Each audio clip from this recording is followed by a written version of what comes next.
Midwest Box Trucking. I'm currently in Bridgeview, Illinois, picking up a trip going 43 miles over the ORD9, Shanahan, Illinois. And this is like my third trip in right around 15 hours, almost exactly 15 hours. This is number 3. I started out last night, which was Saturday night.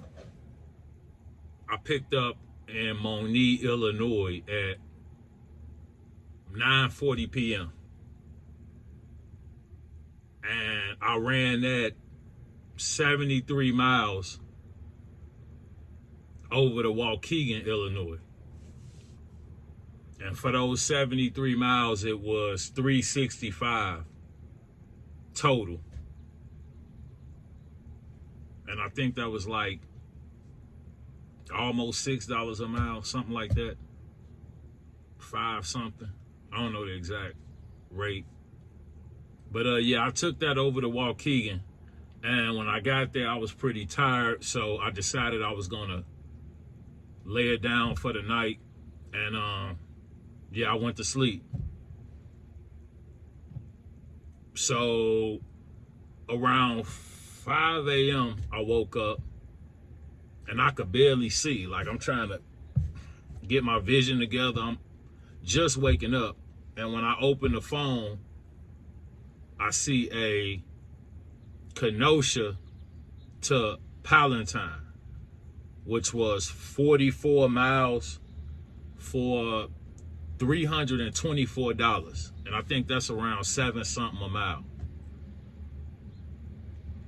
And they wanted that picked up by 5:40 a.m. So I picked up at 9:40 p.m., ran at the Waukegan. I'm sitting in Waukegan, Kenosha about 20 miles away, give or take. And like I said, when I woke up about 5:30, I saw that. And they wanted that picked up at 5:40 a.m., supposedly. So I jump up, start the truck up, barely let it run, warm up, and then shoot over to Kenosha. And when I get to MKE 1, yeah, it wasn't MKE 5, which is one of the main sort centers in Kenosha. It was MKE 1. And they don't put out a whole lot, but periodically they tend to drop loads here and there. So yeah, I was picking up from MKE 1, got to the guard shack, and they told me they wanted me to leave and come back at 8 a.m. They said the staff was leaving for the day. And first shift or day shift wasn't coming on to 8 a.m. So they didn't want to cancel the load. They wanted me to leave and come back. So I'm like, no, I'm not doing that. That's not how stuff works. And I figured I could get $175 out of them, then probably book another $300 and some odd dollar load and end up with $500, for doing probably 40, 50 miles worth of running. This is what I'm thinking. So I tell them, nah, I can't come back at 8. And they gave me a case number, but it actually wasn't a cancellation case number. It was a case number which communicated to ROC that they wanted me to come back at 8 a.m. So when I called ROC, they reiterated or asked me again, could I return at 8 a.m.? And I told them, I'm like, no, if I return at 8 a.m., I'm not going to drop to probably like 10 a.m. So that's going to drag this trip out 5 hours. I don't have 5 hours to mess around, waiting on a load. So they were like, well, we understand your standard departure time is 7 a.m. So call back then and we'll cancel the load. So at this point, I'm like, I want to cancel now, but whatever. But it's a good thing that they did that. And they normally do that with a cancellation. They make you wait to the standard departure time before they'll cut you loose. Or you could leave. They ain't gonna say nothing, but they tell you to wait there until your departure time to get paid. I usually don't wait, but yeah, so it was a good thing that they told me to wait to 7 to have the trip canceled, because I'm looking at the load board trying to find something else. And then I was just going to take myself off that trip, assign myself to the other, because that one could have been canceled. I get the 175 for that cancellation and then head over to pick up whatever I could find. Well, long story short, I couldn't find nothing before 8 a.m. So about 7:30, I'm like, well, ROC didn't cancel the load. I went back to MKE1. I was right across the street at the gas station, kind of waiting around to see what was going to happen. So I went back to MKE1, told them, hey, I got a trip. They told me at 5:40 a.m. to come back at 8 a.m. and pick it up due to staff departing. When I gave them the VRID or the load ID, they couldn't find it. And I don't know if ROC may have done something to where it was in like a cancellation status, but they couldn't find the trip. But they sorted it out. They came out, got the VRID, and eventually they found the trip, put me back on it. So that worked out. And yeah, I picked that up at 8 a.m. and ran that from Kenosha to Palatine, Illinois. Like I said, for $324. So I got $365 for the Monee to Waukegan. Then I got $324 for the Kenosha to Palatine.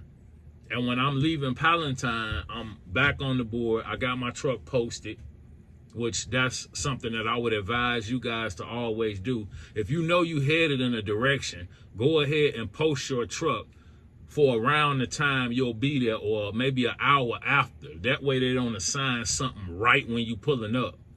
But if you know you're going to be somewhere at 12 a.m., post your truck for 1 a.m. That way, while you looking at the board, post the truck's also working for you. So when I'm leaving Palatine, I'm on the board and my truck's posted out of an area I'm not going to say, because I use that area because it's centered in between like 3 or 4 sort centers. And if I post my truck from that area, it'll hit within a 25-mile radius on 3 or 4 sort centers. So if any of them throw a load out matching my criteria, it'll match. And I'm 15 to 20 minutes away from 3 or 4 facilities. I believe one of the facilities I'm 20 minutes away from. The rest of them I'm 15 minutes away from every one. And so I got a spot I could sit in and post my truck from. I may not even be in that spot, but I post my truck from that spot because I know it hits on multiple facilities, as opposed to being about one facility and it's only hitting on that one facility, and then stuff comes out of other places you can't get it. So that's a tip too. Find a general location. If you got multiple sort centers in your area, find a general location and post your truck from there where it reaches within whatever your mile range. Mine is normally 25 miles that I'm going to get a load. That's it. I'm not doing 50 miles. That could turn into an hour and a half depending on traffic. So I'm not going 50 miles to get a load. That's why I find a location within close proximity to multiple facilities, and then I post from there. And then whatever facility that it hits on, that's where I head to. So I'm leaving Palatine, back on the load board, my truck posted out of my particular area that I usually post out of. And on the board pops up a bridge view, and I'm headed to or towards Joliet, the ORD9 Shanahan area anyway, when I'm leaving Palatine. So I see a bridge view going to ORD9, which was 43 miles, and they posted that for 241. So I'm like, bridge view on the way. It's not way out of the way. Extra 241 in the direction that I'm going. So I booked it. Normally I would have waited for that load to hit like 300, even though it's over $5 a mile. That's why on paper some of these loads look good and they're not so great. You know, this load, it's over $5 a mile, but who want to drive to a facility, then drive 43 miles, then drive home for less than $300? But because it's on the way, to me, you know, it's common sense to book the load. I didn't wait for it to go up or anything. So I'll be finishing this load probably around 12:30 p.m. today, and that'll put me like right up under 15 hours total for 3 trips. And the total for the 3 trips, the 73 miles, the 44 miles, and the 43 miles came out to 160 miles total. And for that 160 miles total, I got 365 plus 324 plus 241. And if you add all of that up, it equals out to $930 for a 15-hour tour. And probably 6 of those hours, 7 of those hours, I was asleep. So, you know, that's pretty much how we running right now. And that's not always the case, but, you know, sometimes you get lucky. You know, sometimes you can't get 3 trips in 3 days, depending on how the load board look and everything working out. So, yeah, it's just a good day, and I plan to run again tonight, unless, because I already got my truck posted in my little area for after 1 p.m. So I could get a 4th trip. But if I don't get anything before like 9 p.m., then I'm just gonna book me a nighttime load and then probably call it, you know, a solid tour from there. I'll probably be over, you know, if I can get something for $500-600 tonight, it'll put me in a good spot. So if I don't get anything between like 1 p.m. and 7 p.m., which is usually the cutoff for the daytime stuff, then I get some after 9 p.m., you know, and then take it in. But yeah, so for 160 miles, I got $930.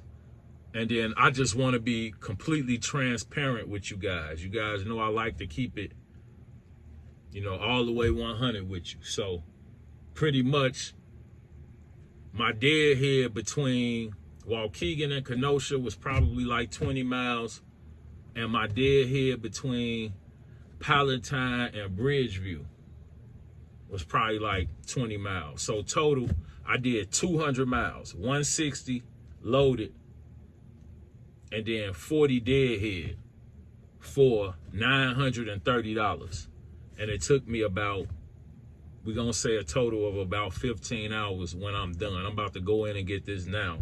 I was a little early getting here, so I figured I'd just run through a video real quick with you guys, trying to just put out, you know, more content, valuable content, you know, putting you guys up on little tips to help you guys out so we can all book better freight, you know, for higher amounts. That way it affects me as well. You know, I don't have to spend so much time looking for good loads if people know how to effectively book, you know, higher paying loads, because there's ways to do it. You just got to know what you're doing, and you got to be willing to put in a little work. You know, if you don't want to work, then it ain't gonna work.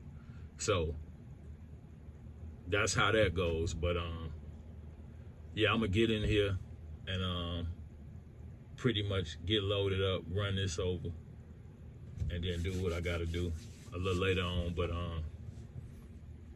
I'll pop back in with you guys here shortly. So as usual, you guys stay safe out there, take it easy, and have a good one. Appreciate you.